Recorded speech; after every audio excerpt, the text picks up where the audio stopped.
precisarem de alguma coisa, manda no chat que a gente já está acompanhando pelo chat, tá bom? Conforme a gente for chamando aqui, a gente abre os áudios. Eu vou pedir só um momento para a gente conseguir habilitar o áudio de quem for se apresentando. Tá? Então, de antemão, bom dia a todas, bom dia a todos, porque nós temos aqui um intérprete, né, acompanhando o nosso trabalho.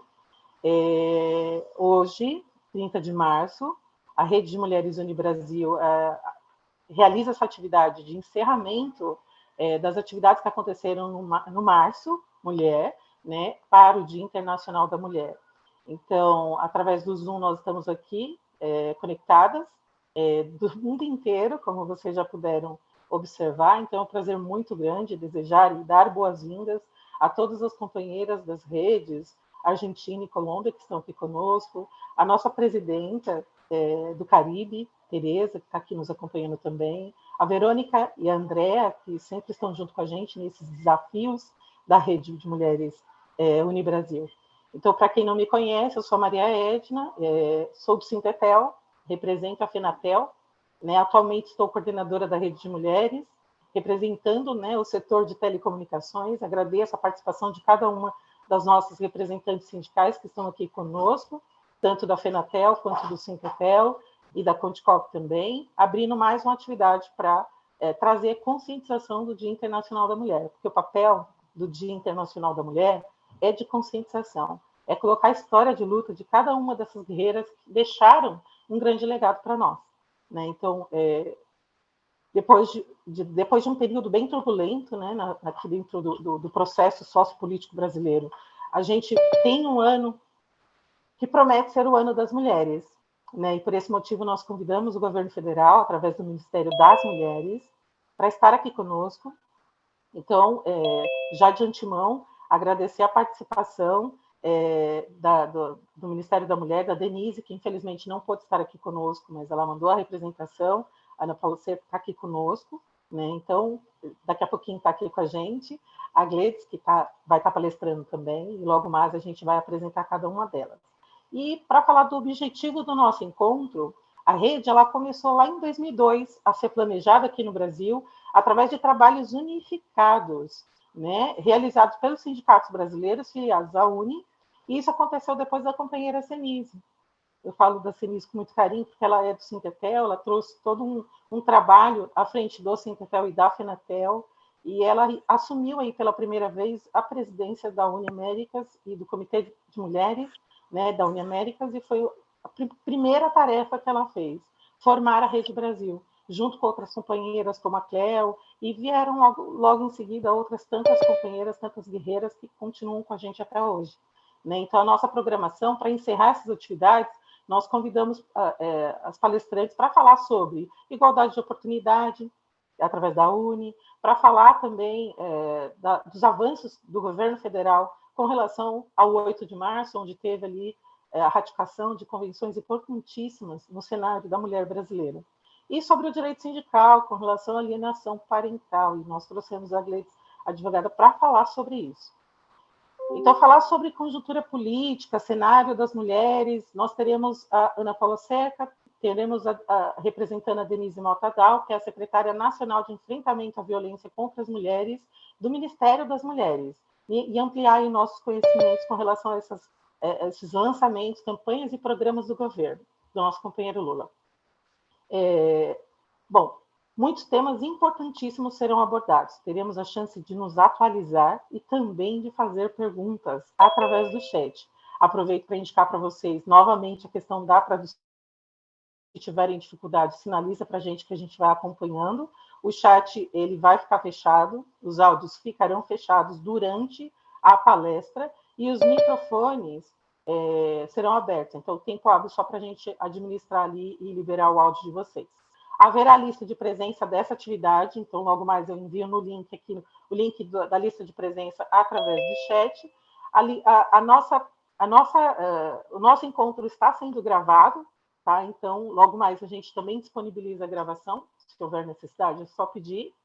E a gente estava tentando transmitir, né, pelo nosso canal aqui, mas a gente não conseguiu, não houve tempo hábil. Mas na próxima a gente coloca também à disposição de vocês. Para quem não conhece a Uniglobal Union, ela está sediada em Nyon, na Suíça, e representa mais de 20 milhões de trabalhadores, são mais de 150 países diferentes, nos setores de serviços, né, que cresce, é um dos segmentos que mais cresce no mundo. A Uni e suas filiadas em todas as regiões, no nosso caso a Uniméricas, são movidas pela responsabilidade de garantir empregos, que eles sejam os mais adequados possíveis, através de acordos macros globais ou ações de apoio e formação política sindical, né, pelo trabalho decente, para garantir os direitos dos trabalhadores e das trabalhadoras, que esses direitos sejam protegidos, incluindo o direito de filiar-se a um sindicato e ter a sua negociação coletiva respeitada. Então, por meio de seus sindicatos globais setoriais, a Uni ela representa diversos trabalhadores, como o setor de limpeza, asseio e conservação, segurança, comércio, finanças, jogos, gráficas, embalagens, cabelo e beleza, indústria da informação, comunicação, tecnologia, serviços, que é a ICTS, que é o nosso setor, para quem é da área de telecom, meios de comunicação, entretenimento e artes, correio e logística, cuidados privados e previdência social, esporte e turismo. Além disso, tem também os trabalhadores temporários e os profissionais liberais. E os grupos, né, como o de igualdade de oportunidade, mulheres e jovens. Então, para dar início às nossas atividades, eu vou apresentar aqui para vocês a nossa presidenta. Ela é presidenta do BFSU, Sindicato dos Trabalhadores do Setor de Finanças das Bahamas. Ela fez história lá como a primeira mulher negra e a primeira das Bahamas a ocupar tal posição. Então, como presidente da Uniamérica Mulheres, ela representará aí durante todo esse período que ela está no mandato, até o ano que vem, né, 2024, todas as mulheres do continente americano. Então, eu passo a palavra agora para a nossa companheira Tereza Mortimer.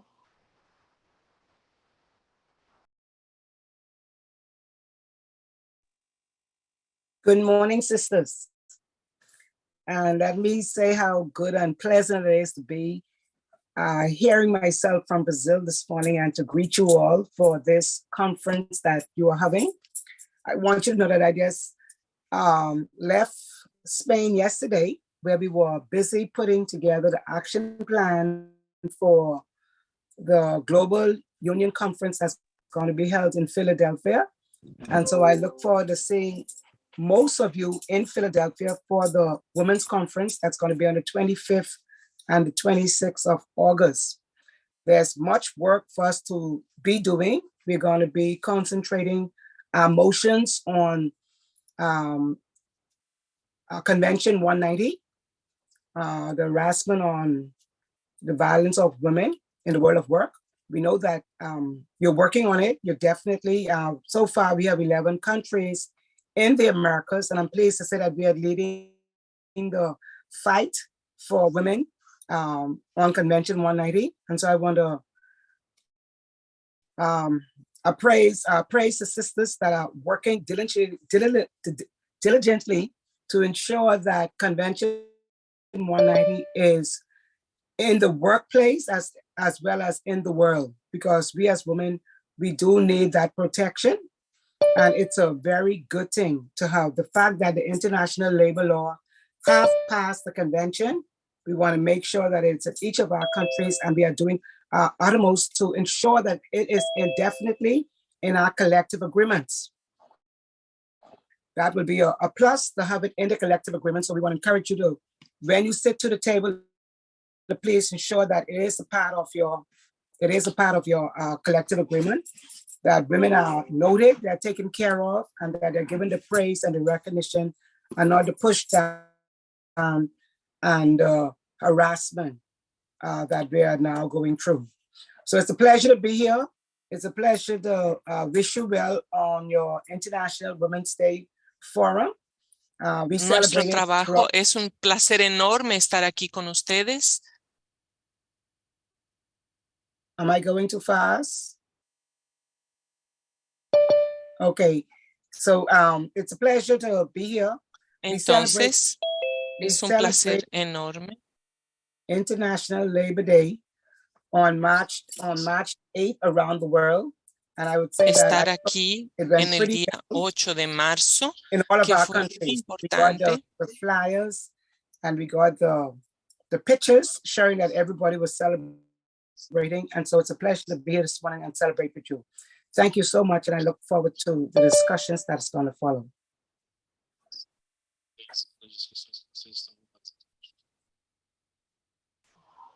Obrigada, Tereza. É um prazer muito grande trabalhar contigo Gracias, todo tempo. Teresa. E isso faz com que o nosso grupo de mulheres trabalhe bem mais animado, né? Porque você realiza um trabalho excepcional. Então, mais uma vez, muito obrigada pela sua participação aqui conosco. Quero passar a palavra agora para a nossa querida companheira Verônica, a nossa companheira argentina, e ela que cuida dos trabalhos sobre igualdade de oportunidades da Uni Global Union, na sede que fica lá na Suíça, nos acompanhando aqui também. Verônica? Infelizmente, Verónica no está con nosotros. Me imagino que ella debió de haber tenido algún problema de conexión porque yo intenté llamarle y no me pude comunicar con ella. Infelizmente, Verônica... A tradução em espanhol, ela está pegando... ela está entrando na tradução do português, e aí a gente que está escutando em português acaba escutando os dois, o português e o espanhol. Eu não sei o que está acontecendo, eu acho que é alguma interferência. A ver, ¿ahora está mejor? ¿Ahora el canal funciona bien? A gente não escuta em português agora.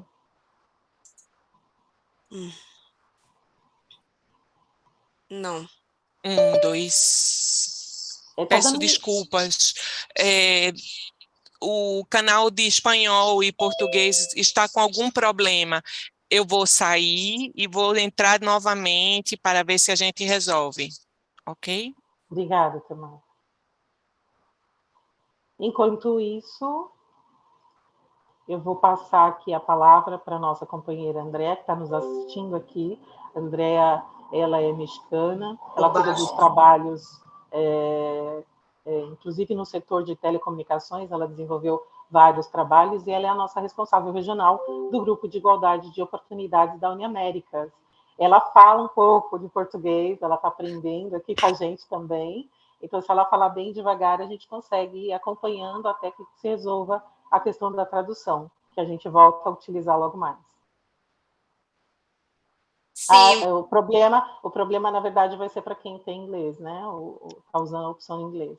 Acho que não. Acho que o problema vai ser para vocês que falam português, porque meu português não é ainda tão bom para falar com muita segurança para vocês, mas estou muito agradecida de estar acá com vocês, comemorando um mês de atividades por o Dia Internacional das Mulheres Trabalhadoras. Eu falo sempre da importância de mencionar, apuntar que não é só um Dia das Mulheres, é Dia das Mulheres Trabalhadoras, porque é a luta da classe que é importante ressaltar para esta fecha que comemoramos en todo el mundo por las mujeres que organizadamente lutaron por mejorar sus condiciones de trabajo. Historicamente é assim. Então, vou provar novamente o canal do espanhol, porque eu não sei se Tamara voltou para a sala. Hola, creo que Tamara no está todavía, ¿verdad? Para escucharme en español. No. Bom, yo les voy a pedir un minuto para que entre la intérprete y poder hablar en español. Perfecto.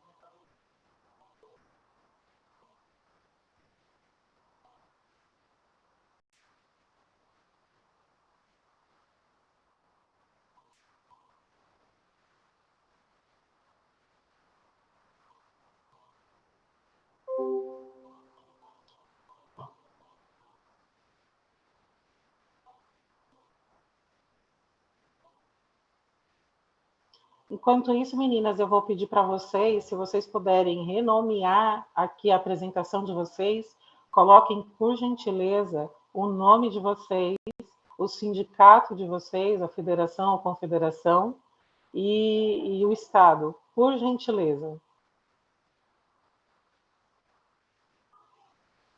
E se for das redes, coloquem também.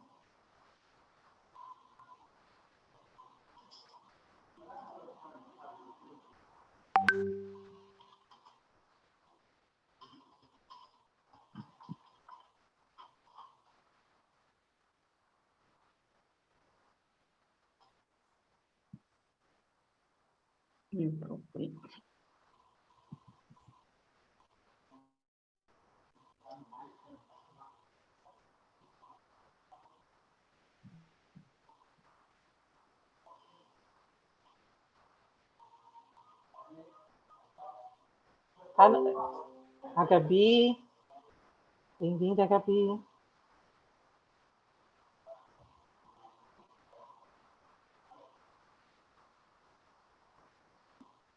A Viviana Capelã, da Rede de Mulheres do Chile. Obrigada também, Viviana, por estar aqui com a gente. Estou vendo aqui pelo chat, é essa oportunidade que a gente tem para ver cada uma de vocês. As meninas, as mulheres do Centetel aqui marcando presença, obrigada mais uma vez. As copeiras da FENATEL.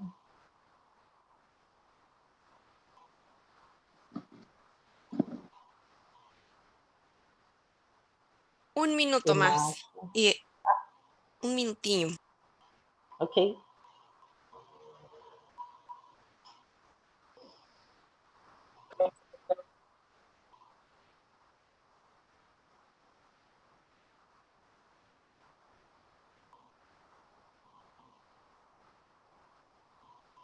Vou aproveitar para agradecer ao Ricardo, para quem não sabia, ele teve um acidente no pé, fez uma cirurgia, e hoje é o primeiro dia, é o retorno dele aqui no sindicato, ele está acompanhando a gente, está aqui nos bastidores, mas está acompanhando a gente. Então, bem-vindo, Ricardo, de volta aos trabalhos, obrigada pela parceria, viu?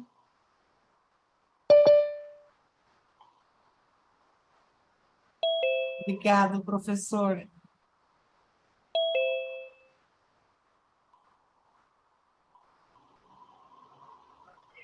E a Lucênia, Mato Grosso, foi acompanhando também. Eu não consigo ver todas, tá? Me perdoem aí que eu não falei, mas eu vi muitas mulheres lindas, maravilhosas aqui que sempre estão acompanhando os nossos trabalhos. Então, mais uma vez, obrigada por cada um de vocês estar aqui conosco. A Uni está ajustando as questões da tradução, tá? Para não se perder a tradução aí do espanhol e do inglês, né? Porque elas também querem nos ouvir. Vou aproveitar nessa oportunidade, a Ana Paula que está aqui com a gente, tem muitas novidades do governo federal, então elas também querem ouvir essas novidades, né? Então a interpretação é essencial e fundamental para que os outros países também escutem, né, o que o Brasil está fazendo para melhorar o cenário da mulher brasileira. E mais uma observação que eu quero colocar importantíssima também, agradecer a André, a Verônica, que fazem esse trabalho de parcerias para a gente conseguir realizar trabalhos e atividades e formação de mulheres aqui no Brasil. Ontem nós estivemos reunidas, eu e a Lana, a Márcia não conseguiu participar, mas também estaria com a gente, numa parceria, uma futura parceria que vem aí para a gente trazer mais essa aproximação que a gente quer tanto, né? Depois da pandemia, a gente quer trocar abraços. Então, que logo mais a gente pode ter essa oportunidade de nos reunirmos pessoalmente. Então, a esperança ali, o brasileiro é conhecido como um povo esperançoso, né? Então, bora esperançar. Esse é o nosso verbo desses últimos tempos. E um ano que promete ser o ano das mulheres. Oi, não tem a tradução em espanhol, mas a gente já está ajustando isso. Creo que vamos a probar con otro colega que nos va a hacer la interpretación. Voy a hablar lo más despacio que pueda. David, ¿está funcionando ahora la interpretación?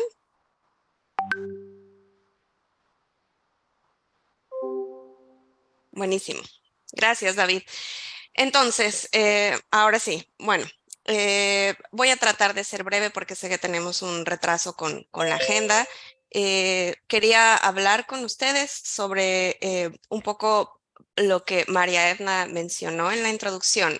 La capacidad que tenemos en UNI de crear cambios la basamos en la representación, en la movilización de las personas trabajadoras en sus puestos de trabajo, en las calles, en los procesos políticos. Estamos convencidos cuando cuando las personas trabajadoras se organizan en sindicatos, ganan un salario más justo, tienen una jubilación con dignidad, cierran brechas de desigualdad de género, desigualdad de género, construyen condiciones de empleo justas y que en general el trabajo en Uniaméricas y el trabajo de nuestras afiliadas va mucho más allá del lugar de trabajo. La idea y la intención es promover los intereses de las personas trabajadoras en el combate a la desigualdad económica, la desigualdad racial, la desigualdad de género y tratar de cerrar todas estas brechas en los países donde tenemos presencia. En todo el mundo, los sindicatos hemos sido claves para promover el cambio institucional y social. Hemos logrado reformas sociales fundamentales como la atención de la salud pública, el tiempo libre pagado, el tiempo de descanso, el acceso a la educación y el combate a todos los tipos de violencia, tanto en el espacio de trabajo como en el espacio público y los espacios privados. El impacto del trabajo que hacemos desde los espacios sindicales es proporcionar una escalera de movilidad social para nuestros miembros, para sus familias y para las comunidades. Tenemos claro que nuestro trabajo en el sur global es decisorio para cerrar las brechas de desigualdad a nivel mundial.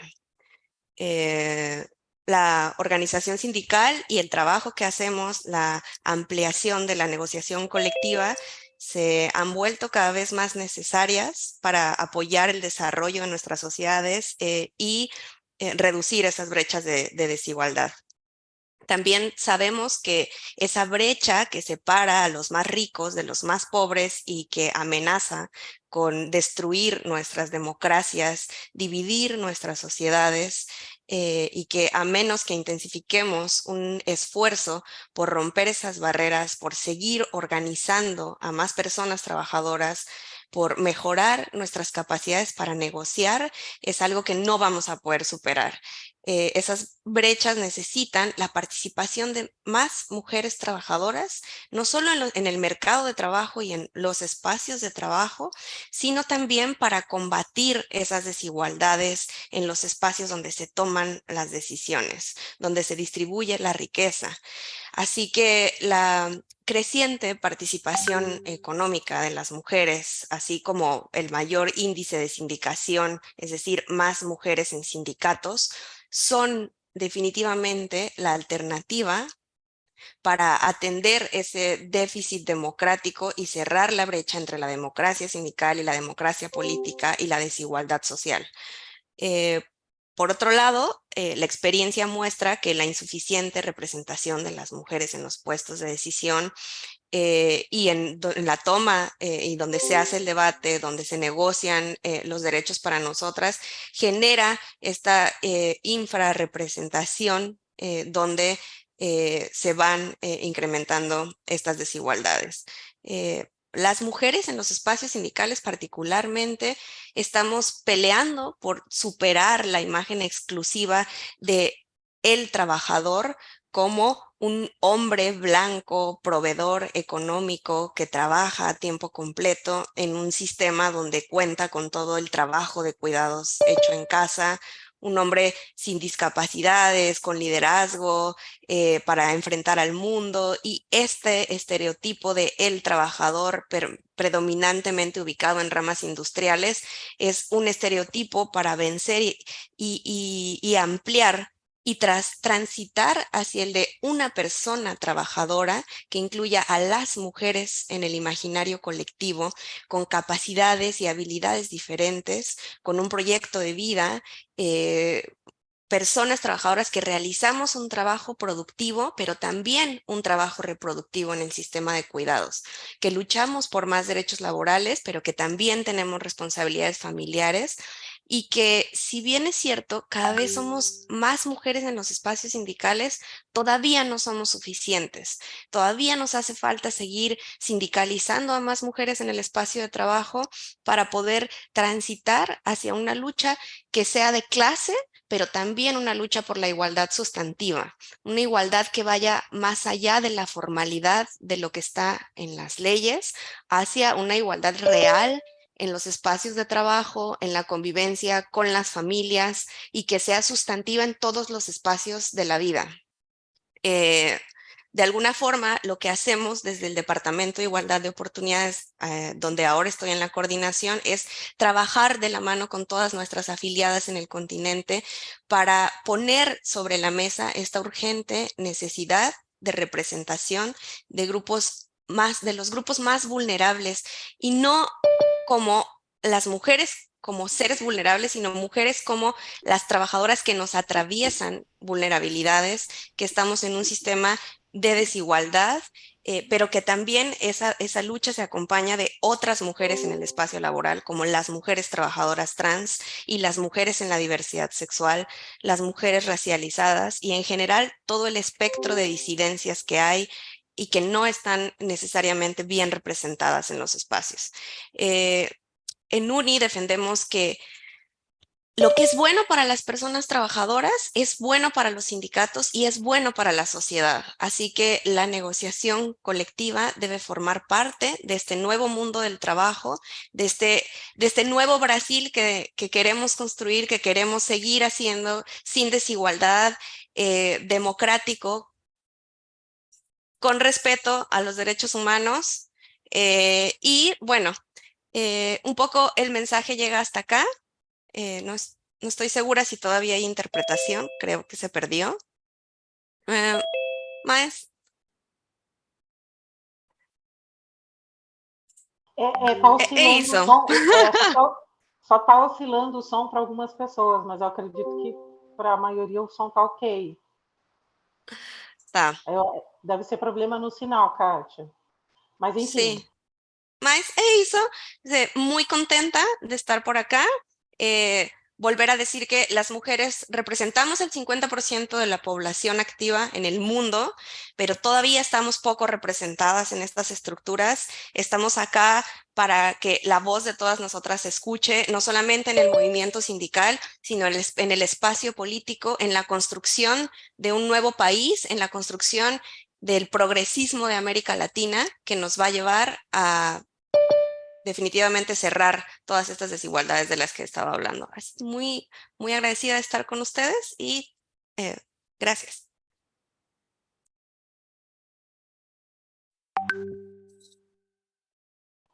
E agora eu vou passar a palavra, eu vou dispensar a apresentação, porque muitas já conhecem e ela pode fazer isso. Estou suspeita de falar, porque ela representa o setor de telecomunicações, ela está dentro dos grupos da UNI, representa as mulheres. Hoje ela é uma das vice-presidentes da Uni América Mulheres, representando a nossa área 5, que inclui o Brasil. Então, eu vou passar a palavra agora para a Cristiane do Nascimento. Cris? Companheiras, que felicidade, viu, participar desse evento. Nós estamos com mais de 90 mulheres participando de alguns países e de vários estados. Quer dizer que nós estamos aí muito bem representadas, viu? Então, eu quero agradecer a participação de todas vocês. Tenho certeza absoluta que nós vamos aprender muito nesse evento, vamos poder compartilhar e vai ser importante para o nosso trabalho no dia a dia, né? Seja na família, seja no trabalho. A gente precisa estar cada vez mais empoderada das informações para que a gente possa defender essas questões que a gente sofre no dia a dia, como assédio, como violência. Como foi falado, nesse momento eu estou na Espanha ainda, né? Mas nessa semana tivemos a reunião do Comitê Mundial de Mulheres, onde tinham mulheres de vários países, de todos os continentes. Infelizmente, a gente percebe que os problemas são os mesmos, né?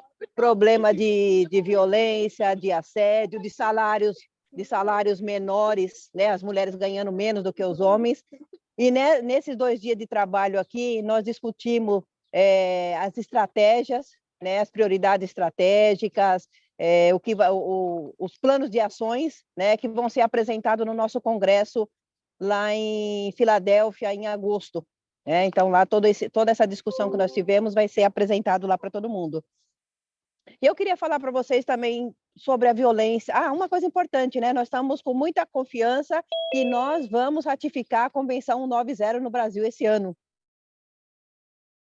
Né? Tem o governo Lula e o Ministério das Mulheres, né? Que a gente tem um ótimo diálogo. Então, muita fé que logo, logo o Brasil vai estar lá no mapa da Andrea como convenção ratificada, né? 190. E eu queria falar para vocês sobre na pandemia nós verificamos aí o grande aumento de violência contra as mulheres, né? Aí eu escrevi um projeto, porque assim, hoje quando a mulher faz uma denúncia, e simplesmente simplesmente o agressor é informado que tem que ficar distante das mulheres, mas infelizmente isso não tem acontecido e muitas mulheres voltam a sofrer violência, inclusive a perda da vida.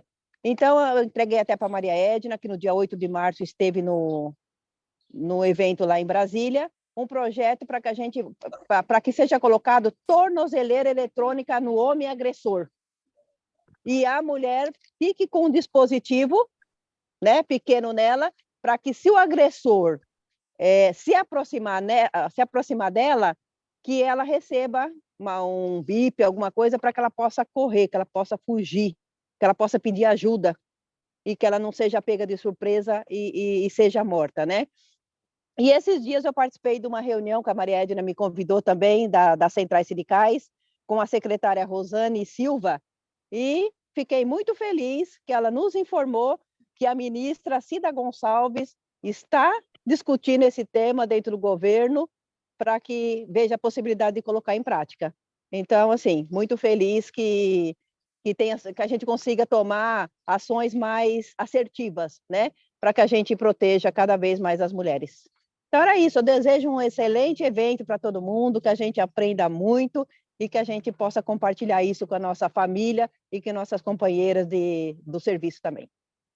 Um beijo para todas. Obrigada, Cris. E para e toda a próxima geração, né? Porque a gente sempre deixa algum legado. Eu acho que isso faz parte da vida, né? A gente passar por aqui e deixar alguma coisa para o futuro. Então, se a gente conseguir deixar mais segurança para as mulheres, isso vai ser com certeza fenomenal. A Rosane, a ministra, a própria Denise, elas estão acompanhando esse projeto e outras propostas que foram apresentadas. Então, para a gente ter esse espaço, né, esse empoderamento, que isso é empoderamento, dar empoderamento para as mulheres é fundamental. Eu acho que um país democrático sem dar, né, o ouvido às mulheres é mais complicado. Quero justificar que a ausência da nossa companheira Neiva Ribeiro, ela está em campanha eleição, né, do Sindicato dos Bancários, da Contraf, então ela representa o setor de finanças, e assim como a Cristiane, elas dividem a vice-presidência da nossa área, que representa o Brasil, já há quase 10 anos, as duas estão nessa parceria, então a gente agradece aqui, em nome da rede, e deseja sorte, lógico, para a companheira que está ali disputando a presidência dos sindicatos bancários. Né? Então, para a gente vai ser muito valoroso também ter mais mulheres em espaço de decisão. Com isso, eu passo a palavra agora para a nossa companheira Márcia Adão, do CIEMACO. Ela é secretária-geral do CIEMACO São Paulo e vai dar aí continuidade ao primeiro painel. Né? Márcia, contigo. Bom dia a todos e a todas. Eu vou tentar falar de uma forma pausada para que os intérpretes consigam nos acompanhar. Bom, espero que todos e todas estejam bem. É sempre muito bom estarmos juntas, mesmo de forma virtual. A Constituição da República diz que todos somos iguais perante a lei. Mesmo com os avanços através da luta dos movimentos, mulheres e meninas ainda são as mais discriminadas. São impedidas de ocupar espaços, de se expressarem, vivendo sob uma forma de uma cultura de dominação. Elas estão sujeitas a serem censuradas, perseguidas, através de vários tipos de violência. Então, nós temos o assédio, a violência física, psicológica, a violência virtual e o feminicídio, que tem nos assustado muito. Neste primeiro painel, nós vamos falar sobre a conjuntura política e o cenário para as mulheres brasileiras. Eu convido a representante da Secretária Nacional de Enfrentamento ao Combate à Violência contra as Mulheres, do Ministério das Mulheres, Ana Paula Cerca. Bom dia, Ana Paula, seja bem-vinda. Nós vamos procurar falar de uma forma mais pausada para que dê tempo da interpretação, ok? Seja bem-vinda e fique à vontade. Muito bom dia a todas, companheiras. É um prazer estar aqui hoje representando o Ministério das Mulheres e o governo Lula III. Então, me sinto honrada de poder dialogar com as mulheres sindicalistas nesse momento de reconstrução do país.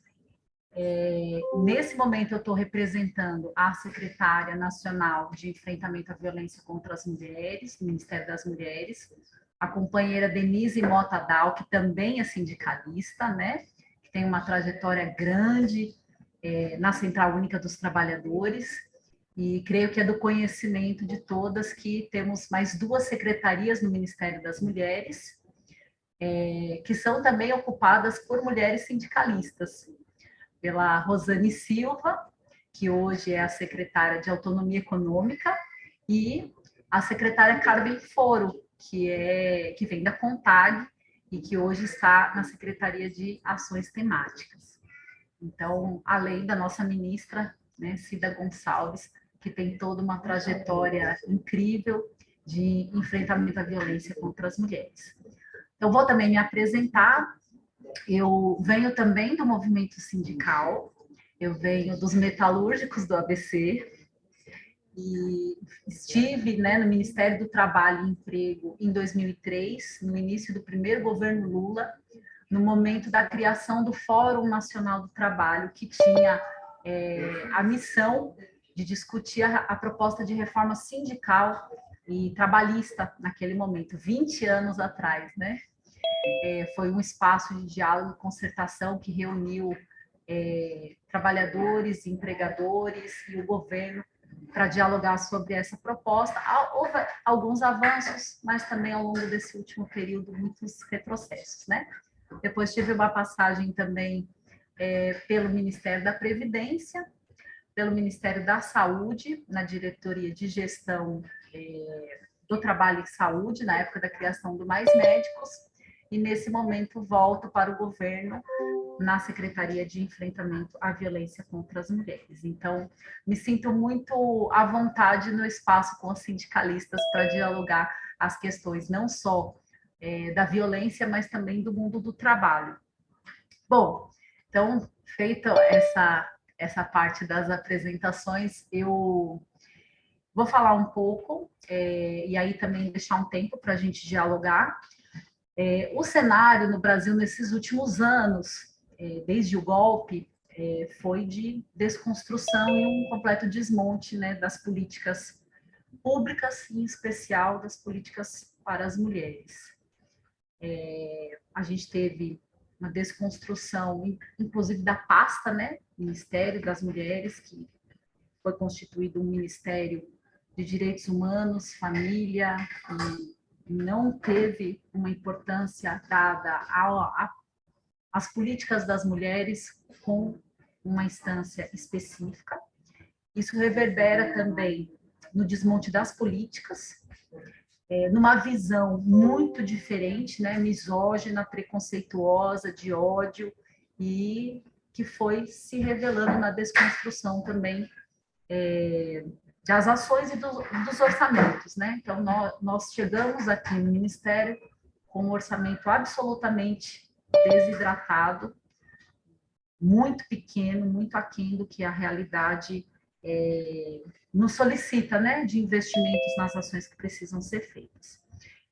Governo Bolsonaro e pandemia, um verdadeiro desastre para as mulheres, os índices demonstram, né, o grande aumento da violência, do número de feminicídios, embora a gente saiba também que ainda há subnotificação e a gente tem também perda de série histórica em alguns dos acompanhamentos que a Secretaria de Políticas para as Mulheres vinha fazendo e que a gente vai ter que agora trabalhar um pouco mais para poder recuperar. Então, cenário geral, quando chegamos aqui, e o relatório da equipe de transição revela, é de um absoluto desmonte, falta de articulação da rede, a não transversalidade das ações no governo, tudo isso somado ao aumento da pobreza geral, né, no país, e que se revela de forma mais contundente para nós mulheres. Então, a gente tem conversado aqui no Ministério que nós não estamos nem partindo do zero, nós estamos partindo do menos. Ainda tem um grande buraco para que a gente consiga dar conta de recuperar e reestruturar as políticas para as mulheres para esse próximo período. Porém, né, apesar desse cenário desastroso, nós temos ótimas perspectivas, não será um trabalho fácil, mas o governo Lula, desde a sua campanha, né, o presidente Lula tem pautado a pauta, né, tem pautado as mulheres como prioridade, o respeito às mulheres, e aqui eu acho que vocês já tiveram conhecimento, né, o Ministério lançou, no 8 de março, uma campanha que é do respeito, que fala, né, o Ministério, o governo que respeita as mulheres, né, e o Ministério que está resgatando o respeito e desenvolvendo as políticas integradas. Então, esse é o mote das nossas ações e do discurso do presidente Lula para esse 8 de março, dando o impulso para as ações que foram, inclusive, anunciadas e uma série de outras que estão sendo construídas a partir desse marco, né? Celebração do 8 de março, Dia Internacional das Mulheres. Nós tivemos um evento que foi histórico no Palácio do Planalto. Acho que algumas das companheiras estiveram lá e foi absolutamente emocionante, né?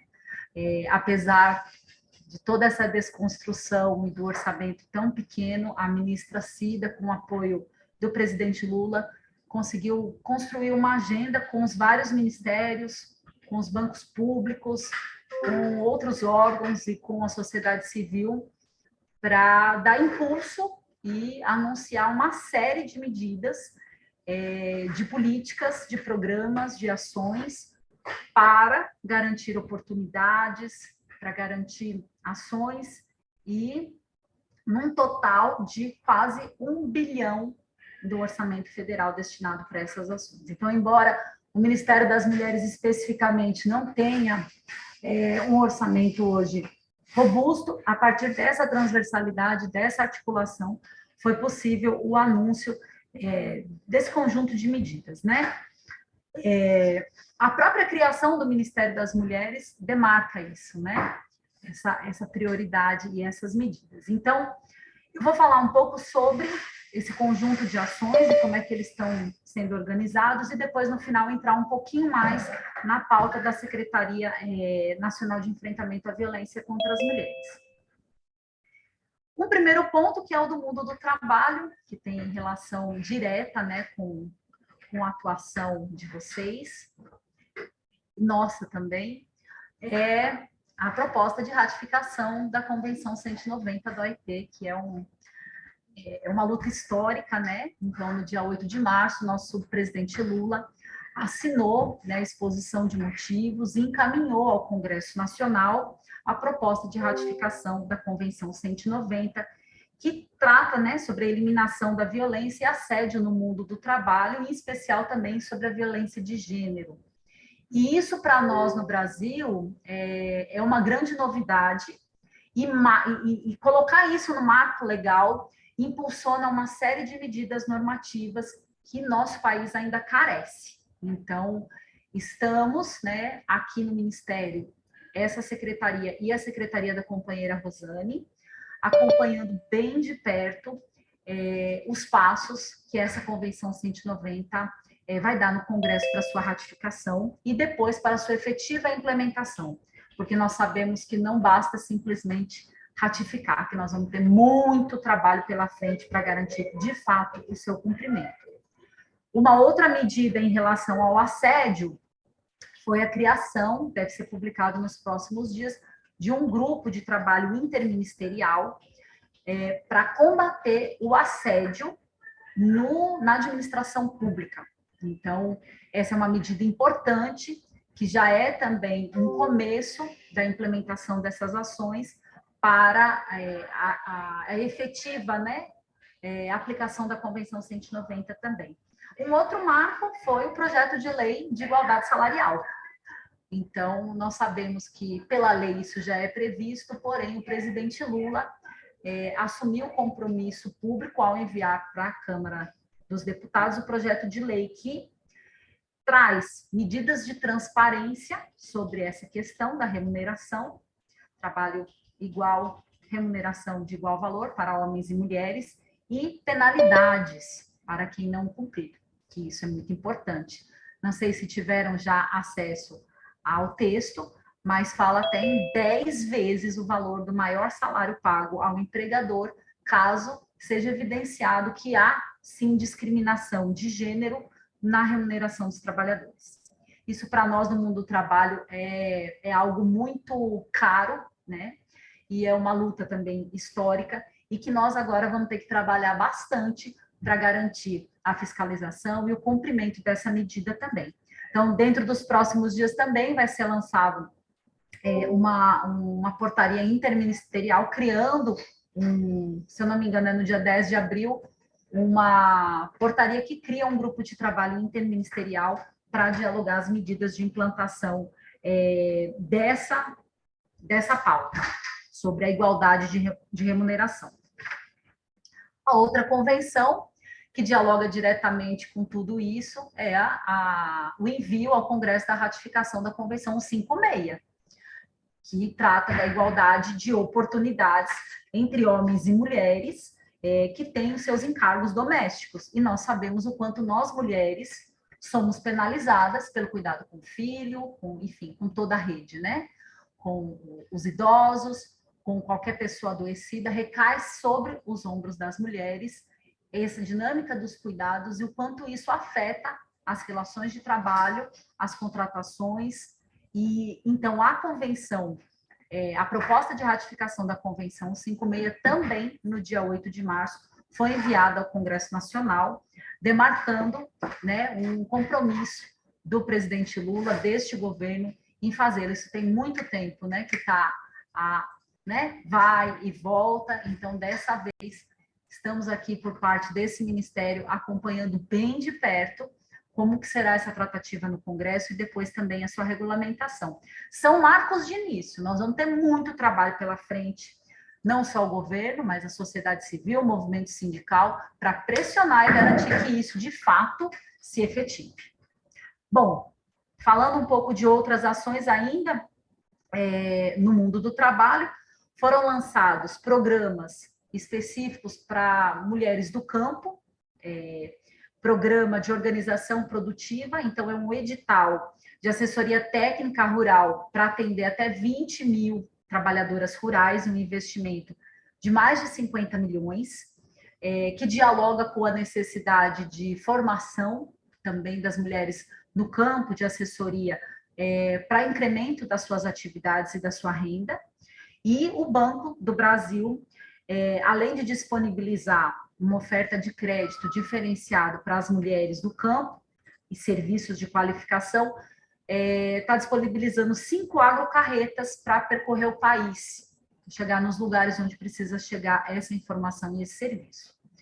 Também foi lançado em conjunto com os bancos públicos, e aí, no caso, com a Caixa Econômica Federal, Mulheres na Periferia, para qualificação de mulheres em laboratórios de inovação, numa medida inovadora, né, que garante também a formação de mulheres para o mercado de trabalho. Tem um outro pacote grande de medidas que dialogam com a necessidade de maior segurança das mulheres, que é de uma parceria mais estreita nossa com o Ministério da Justiça. Então, o Ministério da Justiça, no 8 de março, estava divulgando a entrega de 270 viaturas, que compõem a Patrulha Maria da Penha, ser distribuída por todo o país. Além disso, foram publicados 2 editais, um edital voltado para os municípios, com investimento de cerca de 8 milhões para qualificação, principalmente das delegacias de atendimento às mulheres, e também um edital para estruturação da rede. Isso pelo Ministério da Justiça. E aí tem um conjunto de ações também que nós estamos pactuando com o Ministério da Justiça, que também foi lançado pelo presidente Lula, que diz respeito à Casa da Mulher Brasileira. Então, o Ministério das Mulheres, no 8 de março também, reativou um programa, que é o programa Mulher Viver Sem Violência. Foi publicado um novo decreto retomando esse programa, que foi um programa criado no governo Dilma. E o programa Mulher Viver Sem Violência, ele tem como um de seus pilares a construção da Casa da Mulher Brasileira. A casa que presta serviços de forma integrada, articulada, não é simplesmente um CRAM, não é um núcleo, é uma casa que integra os vários serviços de justiça, evitando uma rota que a mulher teria de percorrer em vários órgãos, num único espaço, inclusive para o alojamento. Acho que uma grande parte das mulheres aqui devem conhecer esse projeto. Esse projeto ele começou a ser desenvolvido com toda uma proposta, inclusive, de layout, de organização, articulação, e ele acabou sendo desmontado também no último governo, que optou por fazer casinhas bem pequenas, que eles chamavam de tipo 3 e 4, que não tinham essa proposta de integração dos serviços e articulação da rede. Então, esse programa está sendo todo revisto, o programa Mulher Viver Sem Violência, e o Ministério da Justiça entrou numa parceria com o Ministério das Mulheres para a construção de 40 novas casas, para cobrir todas as capitais do país e mais alguns municípios, principalmente aqueles que são polos regionais. No total, isso vai garantir um investimento da ordem de 350 milhões de reais e que está sob a nossa responsabilidade a coordenação desse processo junto com o Ministério da Justiça.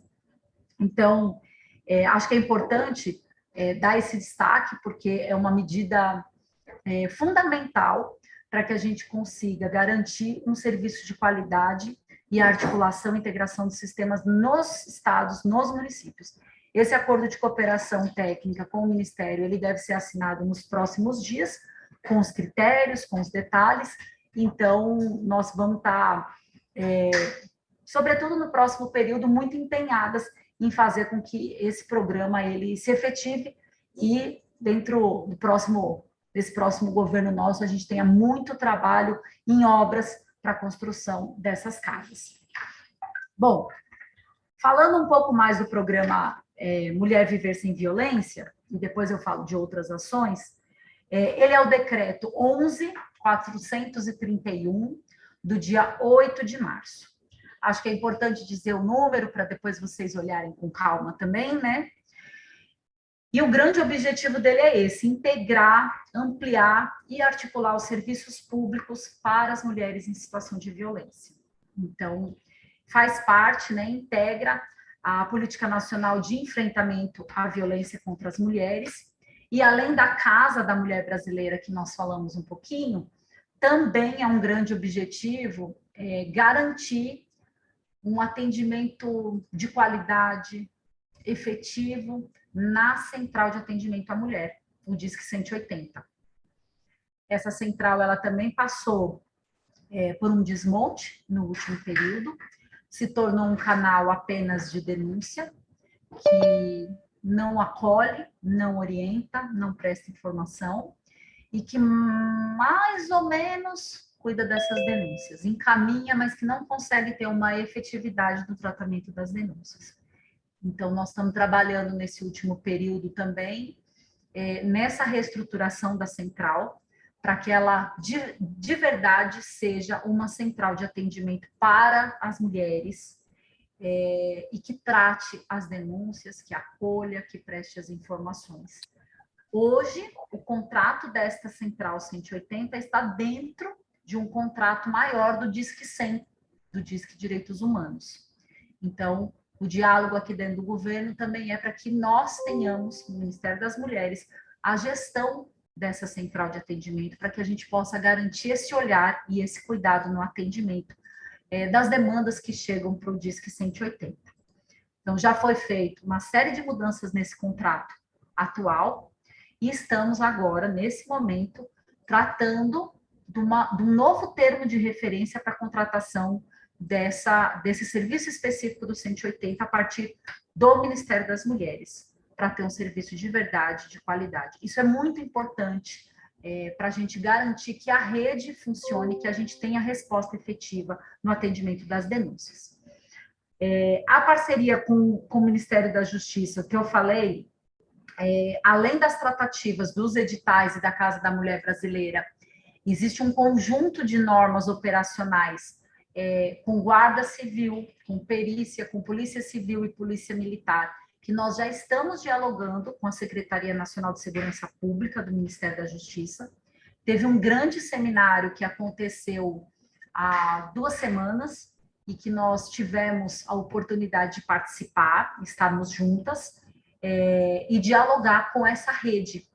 O Ministério da Justiça trouxe, né, a representantes dos 27 estados dessas 4 polícias e pudemos dialogar sobre a necessidade de atualização e revisão dessas normas operacionais para que o atendimento na ponta dialogue com as políticas que estão sendo construídas aqui no Ministério.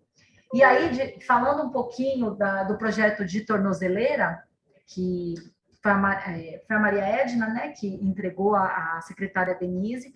Esse projeto está aqui, ó, nas nossas mãos, já estamos estudando, e pudemos, né, já dialogar um pouco aqui internamente no Ministério sobre essa questão.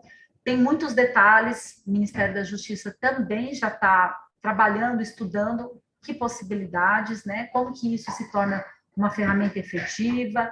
Então, além do projeto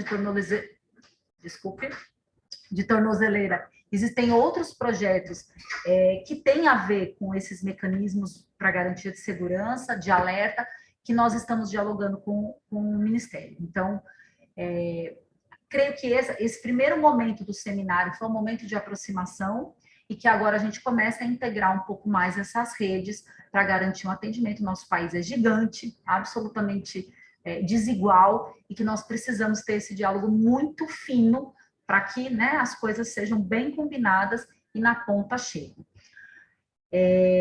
Então, para dizer que essa pauta ela tá na nossa agenda, está no nosso radar, estamos conversando.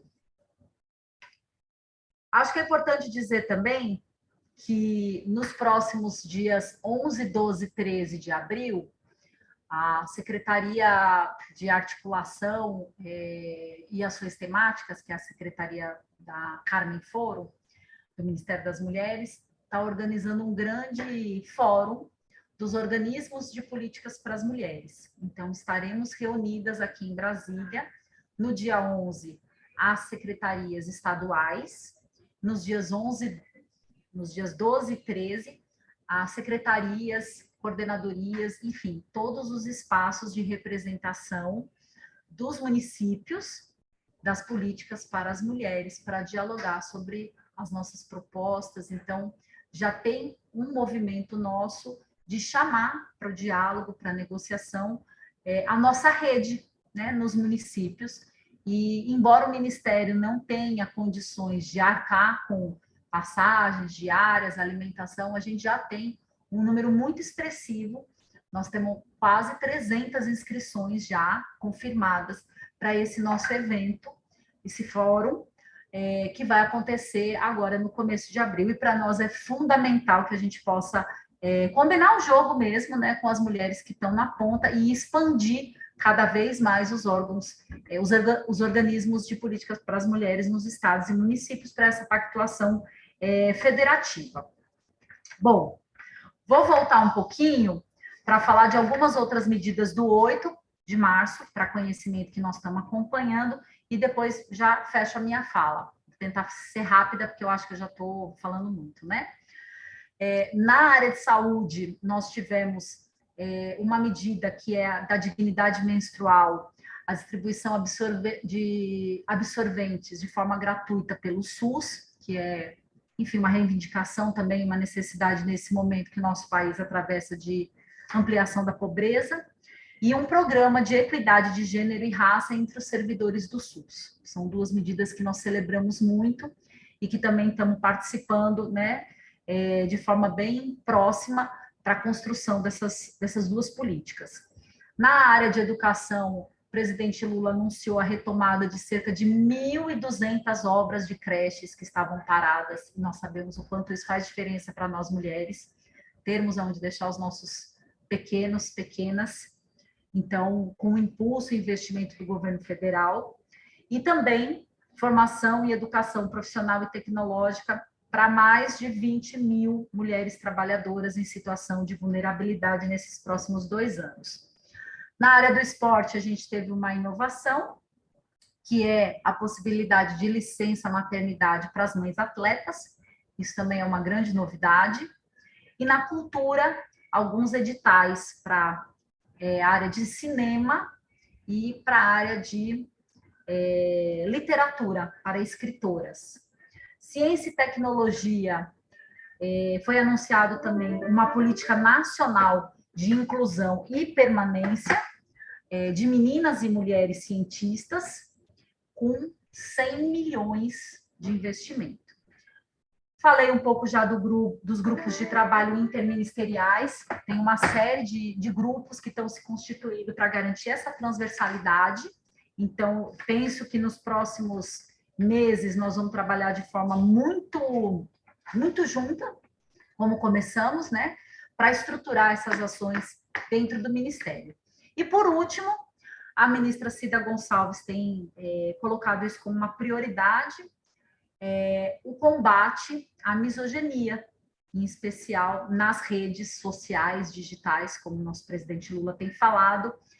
E então ela disse, né, de fazer uma grande marcha, percorrer esse país para dialogar sobre isso. Nós estamos vivendo aqui no Brasil, né, ainda a reverberação desse discurso de ódio às mulheres e muitos espaços, né, de divulgação nas redes sociais para machosfera e todos esses absurdos, né, de violência às mulheres. Então, essa é uma prioridade para a nossa ministra, então nós vamos ter que dialogar muito com a sociedade civil, com o movimento sindical, com o movimento de mulheres, ampliar os espaços de diálogo, negociação, participação e construção das políticas para realmente reconstruir esse país e fazer com que nós, mulheres, de fato, tenhamos vida mais digna, mais respeito e melhores condições também de trabalho e vida. Agradeço muito e estou à disposição para a gente dialogar. Ana Paula, eu, em nome da rede, que agradeço. Realmente tem muito... Estão me ouvindo? Acho que sim, né? Nós temos muito o que agradecer. Eu queria falar muita coisa, mas eu não posso, porque o nosso tempo está ali. Eu tenho mais é que te agradecer. Eu acho que a gente, com todas as dificuldades, né, as conquistas, a gente dá um passo à frente, 2 para trás, 1 para o lado, mas eu acho que a gente está no caminho certo. A misoginia não vai nos calar. Toda a prova, a gente está aí na resistência, a desconstrução, a gente tem uma base muito forte, muito sólida, que é o que importa para a gente tem um alicerce muito sólido. Em nome da rede, a Maria Edna depois vai comentar, mas assim, a gente quer agradecer muito por você ter mostrado o projeto da tornozeleira, que é algo que já vinha sido discutido na rede há algum tempo. Eu agradeço muito. Eu quero verificar se nós temos aí alguns minutos para fazer perguntas para a Ana Paula. Eu vou verificar aqui no grupo se tem alguma pergunta. Nós vamos abrir no chat para perguntas.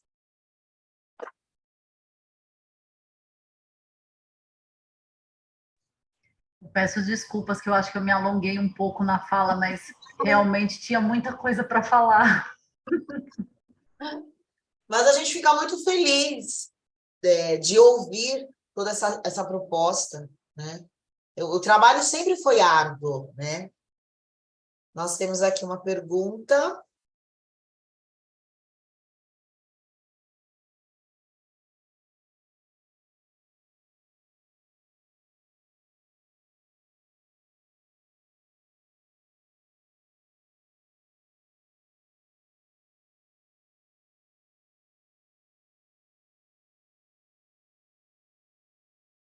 Estou vendo aqui no chat que tem uma pergunta sobre a tornozeleira, né? Isso. Então, ainda não é possível dizer como isso vai funcionar. O que eu posso afirmar é que está no radar, né, a pesquisa e o diálogo sobre como seria. Eu acho que existem já alguns projetos pilotos em relação a isso, né? Eu não sei dizer com tanta clareza onde, mas a Tamiri Sampaio, que é a assessora do ministro Flávio Dino, da Justiça, é quem está conversando também sobre esse assunto conosco. Então, eu creio que, primeiro, a gente vai ter que verificar como isso funciona na prática nos lugares onde estão e fazer um estudo de como implementar. Não é algo simples, mas, em especial se falando, né, dessa imensidão, mas é algo que está no radar. Então, esses detalhes, se é a partir da primeira, como será, eu creio que a gente ainda vai levar um tempo para poder responder. Perfeito. Pelo que eu vi aqui, alguém perguntou, mas passou rápido, qual a forma de acompanhar todos esses projetos? Bom, eu acho que uma primeira forma é esse diálogo constante, né? Então, o Ministério das Mulheres, a nossa secretaria, nós estamos abertos para esse diálogo constante. A atuação sindical na base, ela é um instrumento fundamental, necessário, a ocupação dos conselhos, o diálogo nas prefeituras, a cobrança pela criação dos organismos de política para as mulheres nos estados, nos municípios, os assentos aqui nos espaços de diálogo e negociação do governo federal. Então, esses são os vários mecanismos, né, de participação. Então, eu creio que agora a gente, pouco a pouco, né, está retomando a prática, né, dos conselhos, desse diálogo constante com a sociedade civil e com o movimento sindical. É fundamental que a gente se organize aqui, né, na atuação no Congresso, nos vários espaços de ministérios, mas também na base, para que tudo isso se efetive e seja de fato implementado. Então, os vários caminhos são esses, porém, a gente sabe que no dia a dia, né, sindical, as pautas da negociação coletiva também podem ser caminhos para a gente poder implementar, né, algumas dessas várias medidas e avançar na garantia de direitos, no acesso à justiça, na ampliação da igualdade de oportunidades. Penso que são esses os caminhos também, né? Não é só acompanhar, né? Mas é fazer junto. Sim, sim. Tem que Porque a envolver. pergunta fala, né? Como conseguimos a luta juntas. Sim, o tempo todo. É um trabalho corpo a corpo, é um trabalho de formiguinha, né? Eu acho que a gente pode fazer mais uma pergunta, responder mais uma pergunta, Ana Paula, e aí para a gente estar finalizando, por favor. Pode ser? Sim. Acho que é. Qual pergunta? Porque tem algumas aqui, né?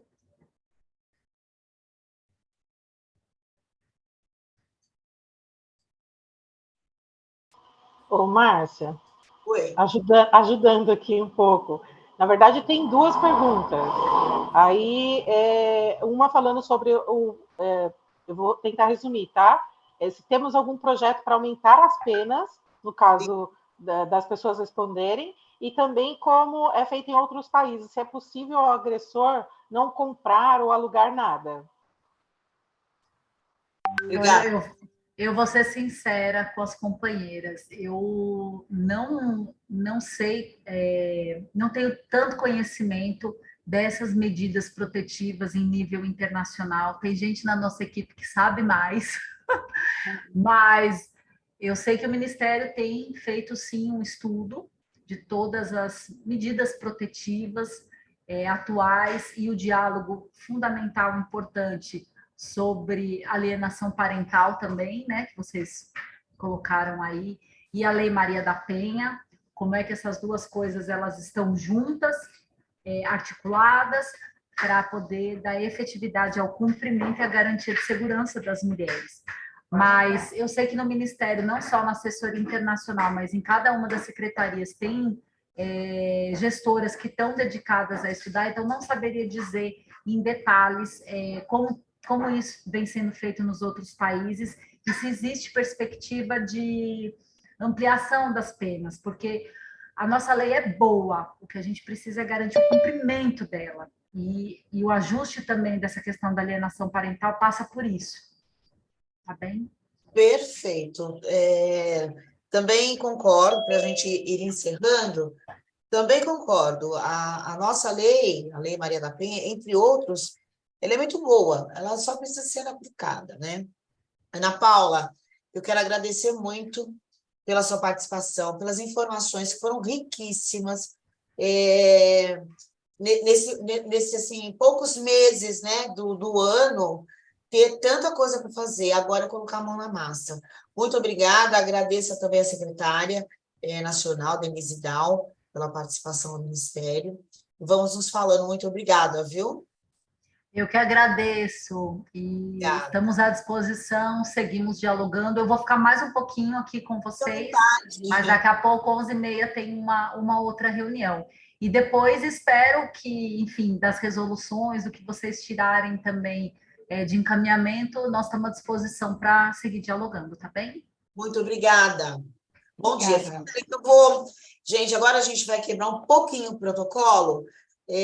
Lá no início a gente tinha convidado a Verônica, que ela eu acho que estava impossibilitada de nos atender, mas agora ela já está presente. Ela é chefa mundial da Uni-Igualdade de Oportunidade, Verônica Mendes. Verônica, está nos ouvindo? Sí, querida Márcia, perfecto. Seja bem-vinda. Bom dia para todas. Bom dia. Bom dia. Aí. Bom dia. Y good morning, because Teresa is also there. Así que estamos todas. Obrigada, Verônica, pela participação. Bom, para a gente dar continuidade ao próximo painel, a gente vai estar falando sobre política de cuidados e alienação parental, e a Ana Paula comentou rapidamente. Eu chamo uma outra companheira da rede, carinhosamente conhecida como Lana, que é a Roselânia. Lana, por favor. Bom dia, companheiras. É um prazer imenso estar falando mais uma vez com vocês. E dizer que é um imenso prazer, porque antes de chegar ao sindicato, eu passei pela formação de mulheres nos programas de tutorias da UNE, né? E aí eu gostaria de apresentar o próximo painel, que é um assunto que eu gosto muito, sabe? E eu acho que nós deveríamos trazer a questão sempre da... Peraí, deixa eu ver, alguém me mandou um recado aqui. Eu gostaria de apresentar a próxima palestrante, que é a doutora Gleides de Moraes Lúcio. Ela é advogada especializada em Direito Civil, Direito do Trabalho, sócia do escritório Moraes Lúcio, Sociedade de Advogados. Ela implementou o projeto jurídico de todos no sindicato, no CIEMAC. Seja bem-vinda, doutora. Bom dia. Vai falar da alienação parental, que é um tema Bom que dia. Gostaríamos muito de aprender. Bom dia a todos, agradeço muito o convite, tá? Espero trazer um pouquinho do conceito, do que é a alienação parental e o que acontece na prática. Segundo o conceito da lei brasileira, e espero também que são 30 minutinhos, né? Que o assunto é bem polêmico. Segundo o conceito da lei brasileira, se considera alienação parental a interferência na formação psicológica do menor, e quando eu digo menor, crianças e adolescentes, né? Promovida por um dos genitores, ou até avós, para que se repudie o outro genitor, com a finalidade, às vezes, de causar um embaraço, né, naquele vínculo com o outro. A lei traz alguns exemplos do que é a alienação parental. Então, por exemplo, desqualificar, né, o outro genitor no exercício da paternidade ou maternidade, dificultar o exercício da autoridade parental, dificultar o contato, né, do menor com o genitor, dificultar o exercício da convivência, né, do direito regulamentado da convivência familiar, às vezes da visita, né, dificulta isso. Omitir ao outro informações pessoais relevantes sobre o menor, como, por exemplo, às vezes a criança está com alguma dificuldade escolar, tem alguma questão médica, altera o endereço e isso não é passado para o outro genitor. Mudar a casa, né? Fazer mudança de endereço de forma sem justificativa, com a finalidade mesmo de dificultar a convivência dessa criança ou adolescente com o outro, né? Ou com familiares com os avós, tá? E também, e aí eu deixei esse item por último, porque me causa um pouco de preocupação essa questão da lei, que ela diz o seguinte, que a lei ela entende como alienação parental apresentar falsa denúncia contra genitor, contra familiares ou contra avós, para dificultar a convivência deles com a criança ou adolescente. Eu gostaria só de estar comentando sobre esse item, o perigo desse item e a crítica também com relação a esse item. Veja bem, quando se faz uma denúncia contra outro genitor ou familiares dele, referente a algum crime, algum tipo de abuso contra a criança, a pessoa que faz a denúncia, ela tem essa obrigação de fazer, sim, o estatuto, que é o Estatuto da Criança e Adolescente, ela prevê que qualquer vestígio de que a criança esteja com a sua integridade física e moral sendo desrespeitada, qualquer direito, tem obrigação de estar denunciando, né? Só que a pessoa que denuncia, ela não tem obrigação de ter as provas, né? Porque quem tem que fazer as provas, investigar, é a autoridade. Então, quando isso é colocado na lei da alienação parental, ela causa um pouco de silenciamento com relação à violência doméstica, tá? Porque as mães que estão com a guarda, e a gente vai ver algumas das punições dessa lei, a mãe, às vezes, que está com a guarda dessa criança, a criança vem um pouquinho machucada, ou ela observa alguma mudança, ou desconfia, ou até a criança vem e relata algum tipo de violência, às vezes a mãe se cala com medo de perder a guarda. da criança, por quê? Porque a lei fala que acusar sem provar pode ser enquadrada como alienação parental. Então, isso é um receio que eu sempre tenho de que isso silencie, né, o genitor que fica sabendo de algum tipo de violência, de algum tipo de crime contra o menor. Quando eu falo menor, é criança ou adolescente. A prática do ato de alienação parental, por que a lei tem essa proteção? Porque ela fere um direito fundamental da criança, da convivência familiar saudável. Tá? Ela prejudica a realização de afeto nas relações com o genitor ou com o grupo familiar, né? Então, isso é um abuso moral, né, contra a criança. E quando o juiz ele recebe, né, essa denúncia, esse pedido, essa ação de declaração de alienação parental, ele toma já algumas medidas provisórias necessárias para quê? Para preservar a integridade daquela psicológica, né, daquela criança ou daquele adolescente, para assegurar essa convivência, esse direito dessa criança de ter a convivência familiar saudável, e também para viabilizar, né? O juiz, ele conta óbvio, com a perícia psicológica, é necessário, né? Porque nós estamos falando... Alienação parental não é um crime, mas ela está prevista na lei e tem algumas punições. Nós estamos falando de uma questão como é uma violência psicológica, então é necessário, sim, a perícia psicológica ou biopsicossocial, né, que eles chamam, para apurar o caso. O laudo, esse laudo pericial, ele considera também entrevistas pessoais com as partes, exame de documento dos autos, verifica o que foi juntado, histórico do relacionamento do casal, para trazer a verdade à tona, como foi a separação, a cronologia dos incidentes, tudo. Ele faz avaliação, às vezes, de personalidade dos envolvidos, e ele, às vezes, também até pode ouvir o menor, né, claro, e acerca daquela acusação contra o genitor, né. Eu gostaria até, interessante que essa lei, ela é de 2010, ela teve algumas modificações agora em 2022, e ela também teve uma tentativa em 2015, se eu não me engano, 2015, de que ela virasse crime.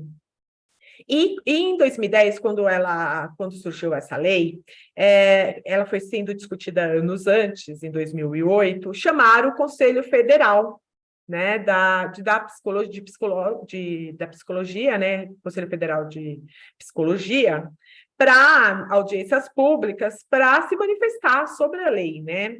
Isso é muito importante quando a lei existe, a necessidade de conhecimento técnico em outra área. E essa precisa, sim, ter conhecimento técnico na área de psicologia. Envolve isso, né? Envolve questões psicológicas de um menor. E o Conselho Federal, ele foi contra a lei, né? Ele foi contra, e entre os psicólogos hoje, há uma aversão,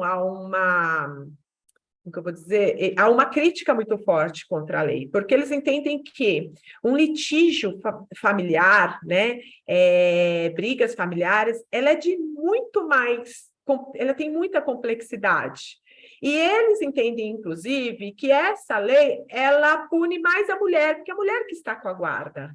É muito comum, tem um trabalho muito bacana da doutora Camila na USP, ela fez esse trabalho junto com, inclusive, analisando casos, né, para a dissertação dela de mestrado, e ela verifica também que isso também é uma forma, ameaça um pouco mais a mulher, né, porque a mulher está com a guarda.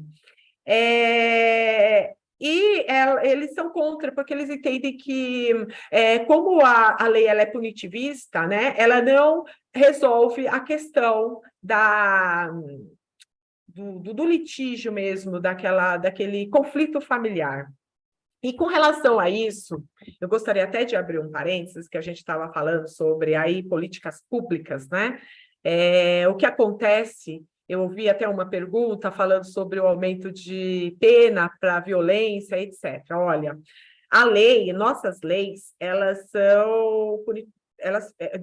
nós temos muitas leis, principalmente com relação à violência doméstica. Nós tivemos em 2015, aí o feminicídio, né, a lei ela é mais rigorosa com relação a assassinatos das mulheres, e não foi isso o que resultou na diminuição desse tipo de violência. E quando nós falamos em política pública, a gente vem a palavra governo. Puxa, política pública é o governo. Não, política pública é de toda a sociedade. É da empresa, é do sindicato, é das igrejas, né? Então, é de toda a sociedade, ela tem que ter políticas públicas para, por exemplo, lutar contra a violência doméstica. E com relação à alienação parental, nos faltam muito educação. Nós precisamos saber lidar, ter uma educação para lidar com as emoções e como dirimir conflitos, e também ter profissionais formados com essa formação, né, em todas as áreas. O Yuval Noah Harari, aquele historiador, um dos grandes historiadores israelense, no livro dele, Sapiens, foi um livro magnífico que fala muito bem da história da humanidade. Ele termina o livro dizendo o seguinte, que a humanidade ela avançou muito em conquista tecnológica, de conforto, de mobilidade. Nós conseguimos, às vezes, produzir alimento em grande escala. Nós tivemos grandes avanços, mas nós avançamos muito pouco na questão de pacificar. Nós não temos uma cultura de paz. Nós não temos educação para a paz, para um diálogo não violento, para dirimir conflitos dentro de uma casa, para lidar com as próprias emoções. Então, isso é necessário. Às vezes, não será somente a lei, será essa parte de educação, de formação, e sim de políticas públicas. Bom, voltando aí ao assunto alienação parental, quando o juiz, ele observa isso, né? Então ele pede para fazer a perícia, tudo, a perícia fica desta forma, e quando há realmente atos típicos de uma alienação, o juiz ele pode tomar algumas medidas, tá? Para inibir ou atenuar os efeitos, né, segundo a gravidade do caso. Lembrando que, dependendo da situação, há também uma responsabilidade civil ou uma responsabilidade na esfera criminal. Mas, tendo aquilo só nos atos da alienação, ele pode, por exemplo, advertir, simplesmente advertir. Então, ele fala, olha, realmente ocorreu a alienação parental e que né, faz uma advertência para o alienador. O resultado, claro, disso, dependendo do grau da gravidade do caso. Às vezes, ele pode também ampliar o regime de convivência familiar em favor do genitor alienado, né? Então, aquele que está sendo ofendido ou que está sendo, né, que a gente chama de alienado, ele pode aumentar, por exemplo, o período de convivência com aquela criança, né? Ele pode estipular multa, tá? Ele pode também determinar um acompanhamento psicológico, biopsicossocial, quando ele vê que, às vezes, a família tem uma série de conflitos e que não existe um só culpado, então ele pode também determinar isso, inclusive pedindo esse acompanhamento para a família toda e não só para o menor. Ele também pode alterar a guarda, e aí eu observo também uma grande ameaça sempre para a mulher, porque geralmente a mulher ela tá em aguarda da criança, né? E isso às vezes pode ser sido uma moeda de troca, uma ameaça para ela sempre, né? E determinar a fixação cautelar do domicílio da criança ou adolescente. Ele também pode mudar a forma de visita, por exemplo, às vezes a criança, quem está com a guarda, muda muito com a criança, então ele fala, ok, então você que vai levar a criança para o outro genitor na época de visita. O que acontece também para ele também, isso também, ele não é só contra os genitores, tá? Esse ato de alienação parental, ele ocorre muito com relação aos avós, tá? Não são só os genitores envolvidos. Qualquer criança que tenha lá a guarda, que coloque a criança contra o outro, contra o pai ou contra a mãe, ele é um ato de alienação parental, tá? O que acontece, uma questão muito observada, que foi uma experiência magnífica, o projeto Jurídico para Todos, que o escritório ele implantou no CIEMACO, no sindicato, ele visa atender, foi visto essa necessidade, visa atender as trabalhadoras e os trabalhadores com relação à área civil. Então, nós temos ações, né, toda na área de família, na área civil, e nós temos um número muito grande de pedido de pensão, questões de guarda, nós temos, sim, a ação de alienação parental, por exemplo, a gente lida com situações de violência doméstica, etc. E o que nós observamos é a necessidade de existir uma paternidade responsável. E de maneira muito bacana, o sindicato ele preparou algumas palestras dentro dos lugares das garagens.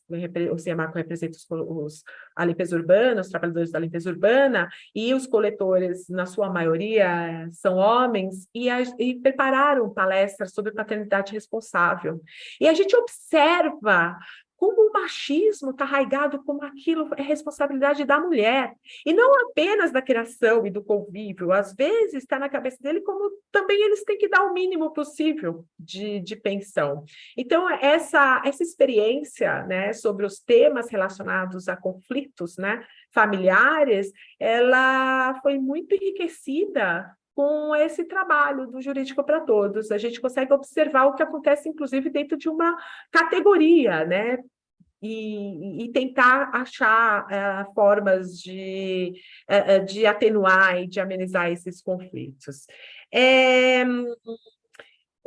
Eu acho que sobre a alienação parental, o principal que eu tinha para tratar era isso, e fico aberta aí as perguntas e algumas observações. Muito obrigada.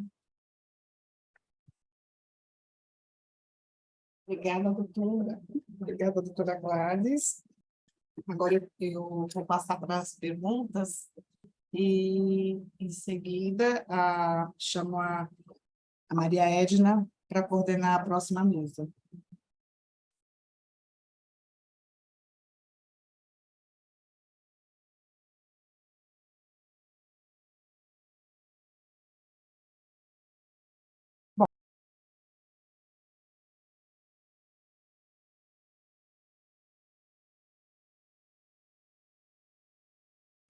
Olha, já vi uma pergunta aqui, Sim, posso ler? pode, é mais rápido.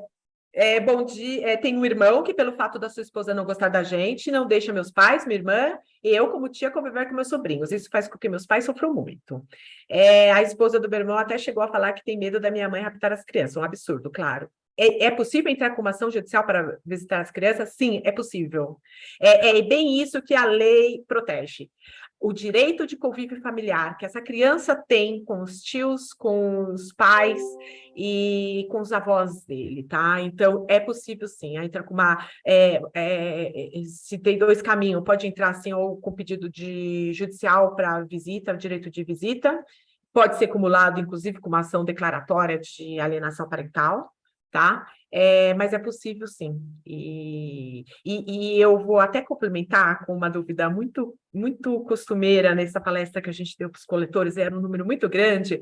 Os homens achavam que, pelo fato deles não efetuarem o pagamento... Oi, desculpa. Eu ia pedir para a senhora falar mais pausado, que tem tradução, tá? Obrigada. É verdade. Por exemplo, o fato de o fato do homem, às vezes, não efetuar o pagamento de pensão espontaneamente, a mulher, às vezes, diz, você não paga pensão, então você não vai ver a criança. Gente, é uma dupla punição para a criança. discute a pensão na ação, mas deixa o pai conviver com a criança. E eu falava sobre os pais, é importante o convívio, é importante, é um exercício que vai reverberar nas próximas gerações. Esse filho que convive com o pai também será um pai responsável e conviverá com seu filho. É isso. Aí... Doutora, muito obrigada. Eu gostaria também de perguntar para a senhora se o Estatuto do Idoso, que eu acho que é uma lei muito bacana, ela se encaixa também com violência doméstica.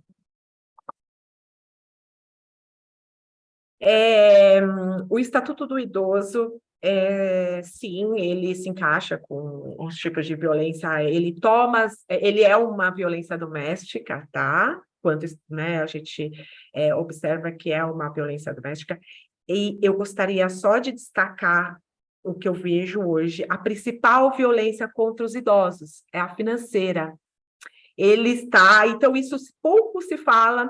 A gente estava esses dias no noticiário, a questão de consignação, empréstimo por consignação.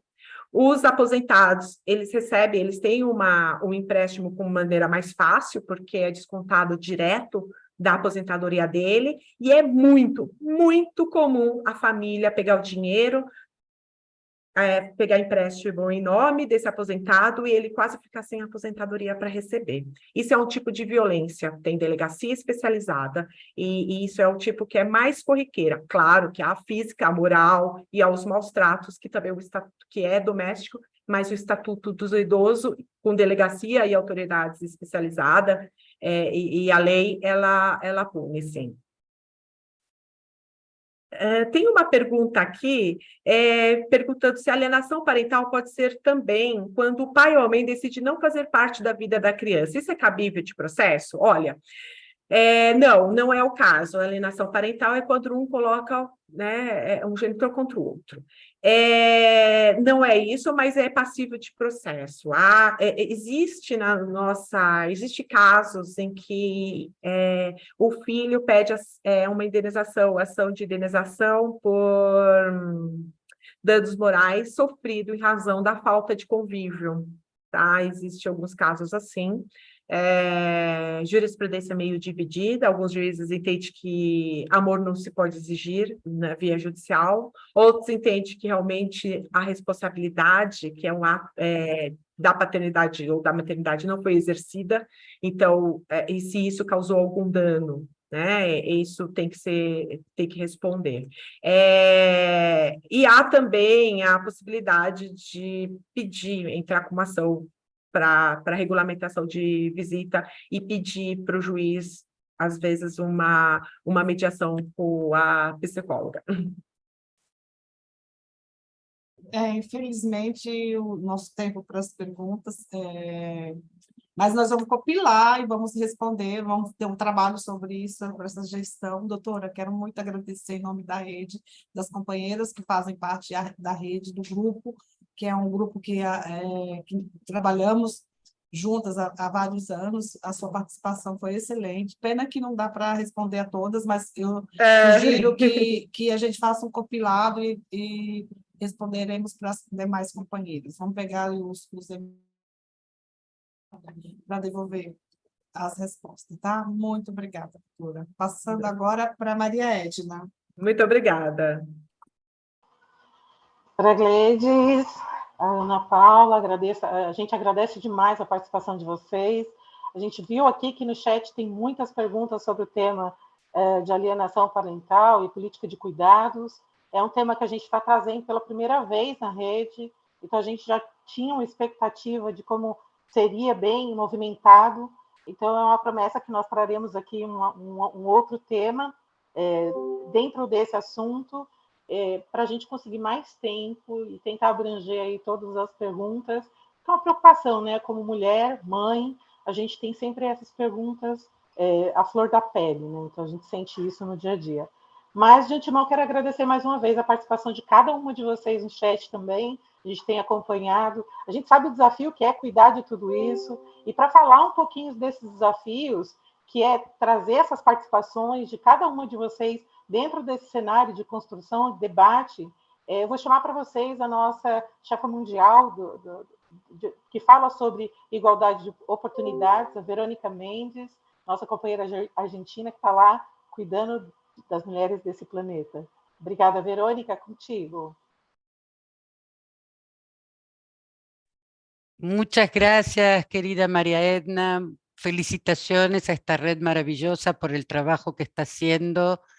Es increíble, cada encuentro supera al anterior. La verdad que no dejan de sorprenderme por un lado y me tienen muy mal acostumbrada por el otro. Así que siempre disfruto y celebro lo que están haciendo. Y aparte veo que hay un montón de compañeras de otros países, la vi por ahí a Fabiana Orellano, la vi también a Linda Páramo de Colombia, a las compañeras de Brasil. Así que bueno, muy contenta y bueno, feliz que estén trabajando tan firmemente en el tema de la ratificación del convenio 190. Ya la escuchamos a Ana Paula hablar de que para el presidente Lula esto está dentro de su agenda política y que próximamente pasará a ratificar, y como bien ella dijo, no es solamente la ratificación, que podría ser un proceso muy rápido, sino la armonización de la adopción de este convenio con las leyes ya existentes en el país, y eso lleva mucho tiempo. Y además el proceso de monitoreo del cual los sindicatos somos una pieza fundamental, monitorear cómo se aplica este convenio y cuál sería la mejor manera de que tenga un éxito al llevarse a cabo. Bueno, quería contarles también que pueden utilizar el texto del convenio 190 y de la recomendación, que es ni más ni menos que el modo de aplicar el convenio. Lo pueden aplicar ya hoy mismo en sus convenios colectivos. Y nombrando esto, les quiero decir que en el Departamento de Igualdad de Oportunidades de UNI ya estamos recibiendo muy buenas prácticas por parte de nuestras afiliadas.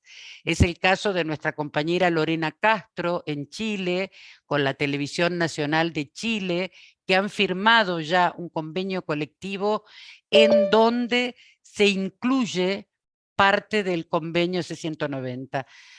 Desde luego que el trabajo es mérito de ustedes, pero no se le puede restar mérito al trabajo que está haciendo Andrea García, nuestra directora del Departamento de Igualdad de Oportunidades en Uniaméricas, porque está totalmente enfocada en que toda la América entera ratifique el convenio y trabajando con cada uno de los países. Estuvo en Chile, en Colombia.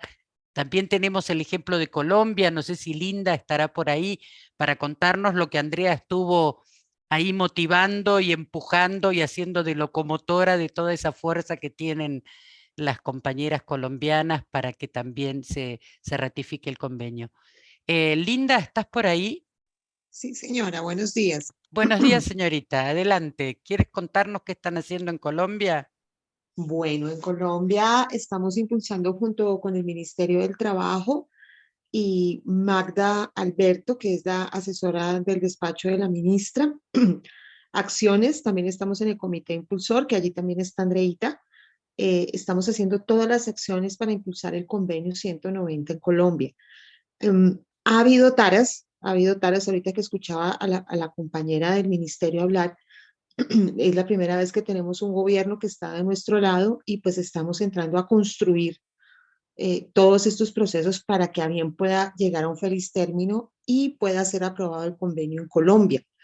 Sin embargo, lo que hablaba nuestro presidente Petro, está el enemigo oculto, el enemigo que siempre va a querer poner una tara, pero dentro de la reforma laboral, que tiene bastante de equidad de género y también se tratan temas de acoso en el mundo laboral, hay una parte del convenio, pero sin embargo es una apuesta de nuestro gobierno a hacer todas las acciones pertinentes para que lleguemos a bien y podamos, ay, lo silencié, no, y podamos lograr y ratificar el convenio en este gobierno de Gustavo Petro.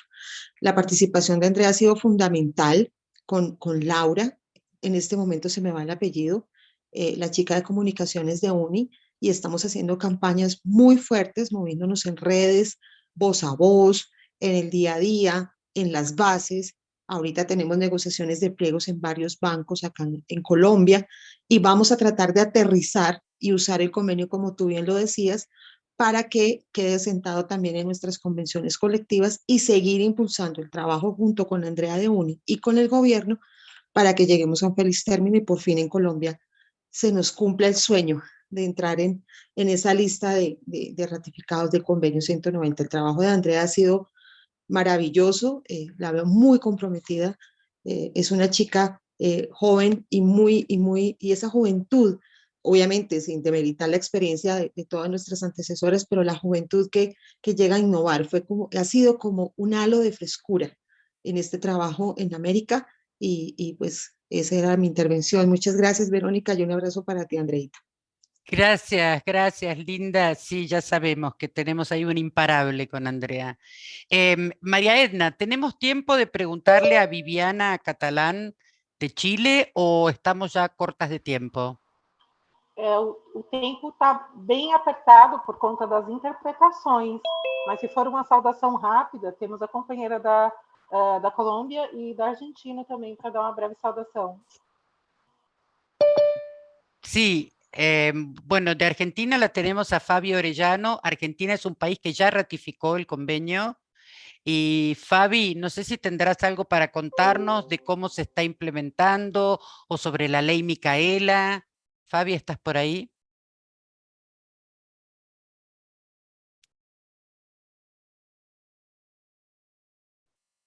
Bueno, por ahí la tomé de sorpresa. Muy mal de mi parte, eso no se hace. Bueno, y sí de Chile tenemos, bueno, ya les cuento que es el caso de Lorena Castro, que ayer nos envió, Andrea, nos envió el acuerdo colectivo y que lo celebramos muchísimo porque nada mejor que tener material de buenas prácticas y además que circule, se los voy a enviar, se los vamos a enviar con Andrea a la red de Brasil, así ustedes tienen ya un ejemplo de cómo, por ejemplo, en el sector de media y entretenimiento se puede aplicar y bueno, los modelos son los que sirven para adaptar a nuestras necesidades. Así que, María Edna, me dirás y te cedo la palabra.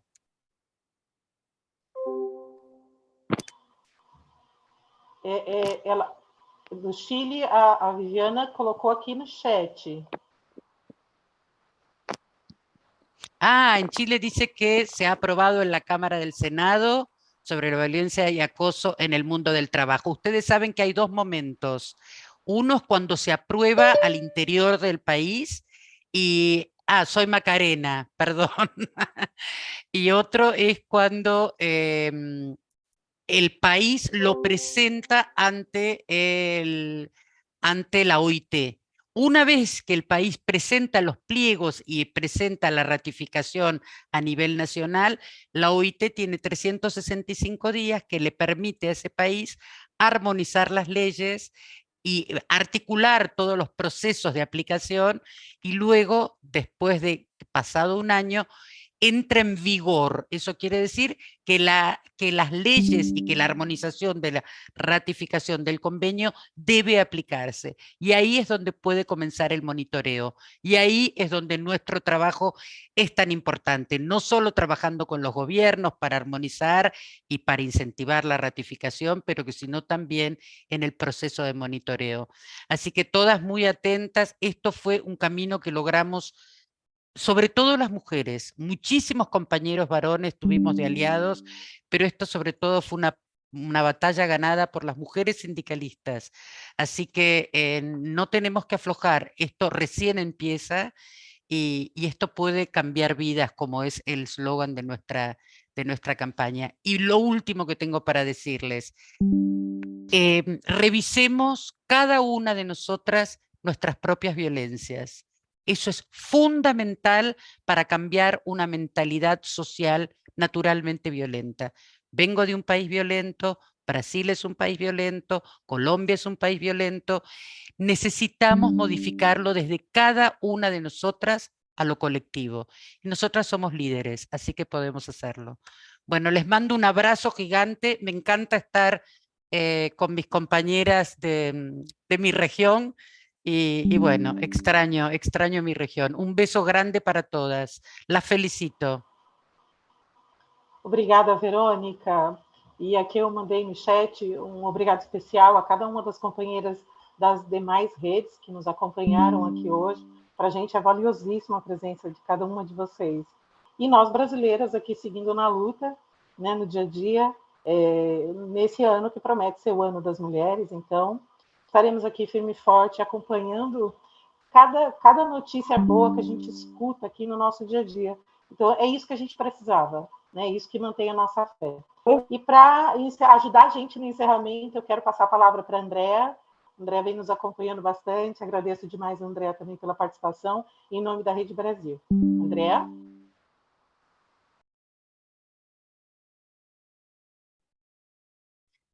Gracias, María Edna. ¿Estoy acá? ¿Se escucha? Sí. Bueno, después de los inconvenientes con la interpretación, que pido disculpas, son cosas que pasan.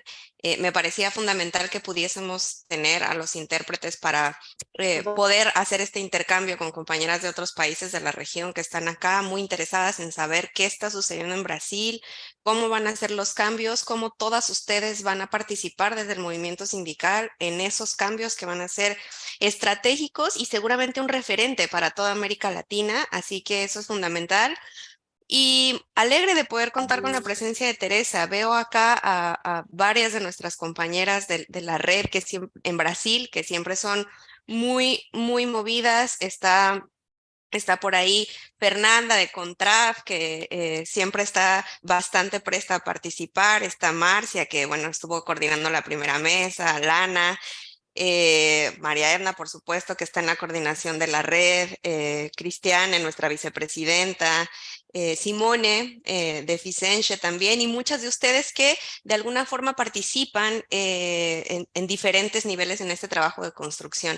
Me encantaría poderles abrir el micrófono a todas para poder dar un mensaje, pero estamos con el tiempo encima, así que voy a tratar de dar unas últimas palabras para reconocer que no solamente en el marco del día 8 de marzo, Día de las Mujeres Trabajadoras, hacemos estos espacios de discusión, sino que trabajamos todos los días del año en cada centro de trabajo por tener representaciones sindicales auténticas, activas, que estén en una permanente defensa de los derechos. Estoy muy honrada de poder acompañarles en esa construcción regional. Desde Colombia, Chile, Perú, que hoy no hay nadie, pero siempre están participando con ustedes para poder avanzar en una agenda de derechos que amplíe y reduzca estas brechas para las mujeres, pero también para las diversidades, para las mujeres negras, para las mujeres con discapacidad, las miles de personas trabajadoras migrantes que les atraviesan e interseccionan vulnerabilidades específicas y que nosotras podemos ser una voz en esa representación en espacios dignos de trabajo. Así que muy contenta y me quedo hasta acá. Gracias, Mariana. Meninas, eu queria, mulheres, né? Costume, mas a gente corrige isso, né? Quero pedir a ajuda de todas para que abram as câmeras para a gente registrar a foto. Estou todas com a câmera aberta, por gentileza.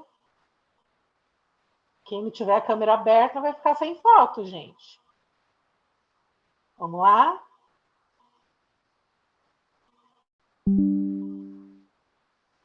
Good to see you, Sister Teresa. Thank you, and it's always good to be in your presence.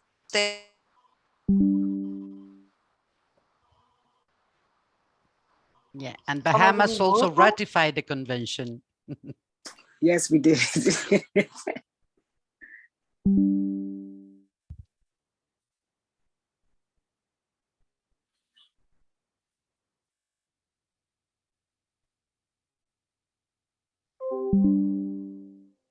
Já pedi ajuda aqui, porque a gente está registrando as fotos, tá?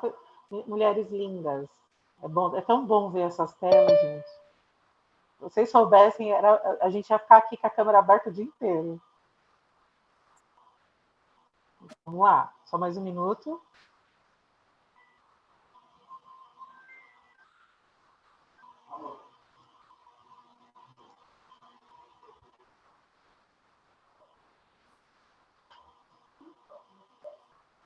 Tereza, falaram que você é linda demais. Nossa guerreira. Es para nuestra presidenta del Comité de Thank you Mujeres de very las much. Américas. Obrigada, meninas. Obrigada, as mulheres brasileiras, mulheres de toda essa América. E a gente aguarda vocês também na nossa próxima atividade. Então, mais uma vez, em nome da rede, Lana, Márcia, Fernanda, que pôde nos acompanhar aqui mesmo estando em eleição do sindicato, a Simone Bahia, que está aqui nos acompanhando também. Eu posso estar pecando por omissão, por não ver todas aqui. Sim, porque eu estou aqui também, Amara. Mara, perdão, você está com a câmera fechada, me desculpa. Mara da Contrax. Very good. It's a very large group of women. This is wonderful. With this strength, convention 190 should come into play very soon. Thank you. Muito obrigada, meninas. Muito obrigada, mulheres maravilhosas. E até a próxima atividade. E aguardamos vocês. Andréia, Verônica. Thank you, and everybody have a nice day. Tchau.